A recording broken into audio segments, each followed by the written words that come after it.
Good morning, everybody. I'd like to say a big thank you to everybody who was able to come to church yesterday and stand outside for Brian's funeral, and to those who watched it at home.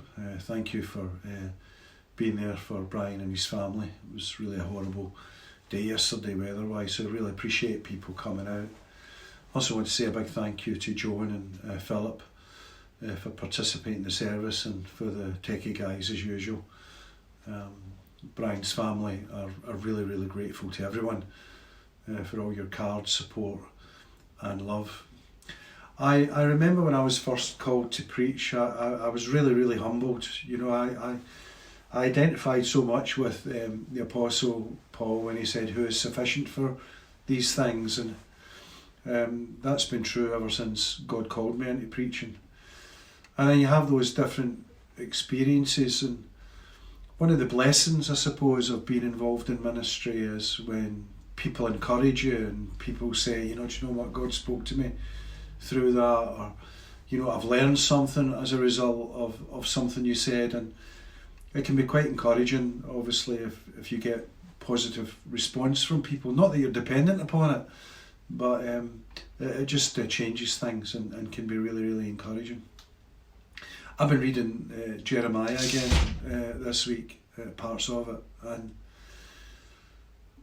I just think Jeremiah is an incredible guy. So God comes to him and says, "Look, Jeremiah, I want you to go to the people and want to preach." Well, that's great, Not that Jeremiah thinks that at first. Jeremiah is a bit like Moses, and it's a bit like Paul, and a bit like I was, who's sufficient for these things. And then God just comes to encourage him and says, no, you're going, and I'm going to send you to my people. But the next thing he said to Jeremiah was unbelievable, because he basically said, "Do you know what? You're going to go and speak to my people, and all you're going to get is a whole load of aggro. You're going to get a whole load of trouble. In fact, people aren't going to pay any attention to you. You're going to preach, Jeremiah, and people are going to not take a blind bit of notice." Well, I'd have found that really, really difficult if God called me to do that. So my admiration for Jeremiah is all the more. The reality is you can be doing what God wants you to do and still face trouble. Jesus taught that. Jesus said, "In this life you will have trouble." So it's not a question of if, it's just a question of when it comes your way. Jesus not only said that, he also experienced it. The amount of rejection that he experienced, certainly from the religious leaders, and subsequently towards the end of his life by a wider group of people who ridiculed him and took the mickey out of him and doubted what he had said. Well, the important thing is that when life deals you that kind of hand, you know how to deal with it. If Jesus says, "In this life you will have trouble," the important thing is when trouble comes our way, and all of us know that it does, and it will, when it comes our way, how will we deal with it? And that's when it comes back to remembering what God actually said to Jeremiah, because he did actually say to Jeremiah, "Jeremiah, I am going to be with you. At every step of the way, at every word of rejection, at every series of opposition, I'm going to be with you."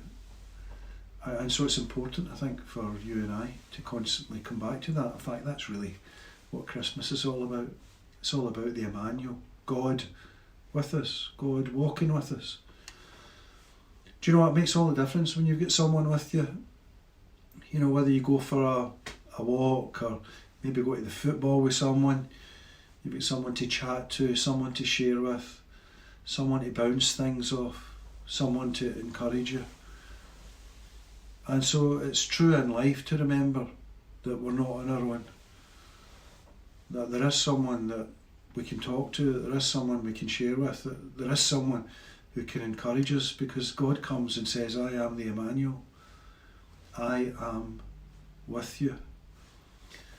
Well, maybe this week it would be good for us maybe just to take a little bit of time out and allow God to be with us in whatever situation we're facing, whatever challenge we find ourselves, to take that moment out to sit before God and to hear his words, you know, although you're in trouble, I want to say to you, I am with you.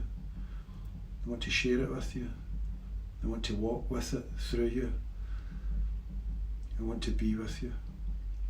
This is the beauty of God, who is the Emmanuel.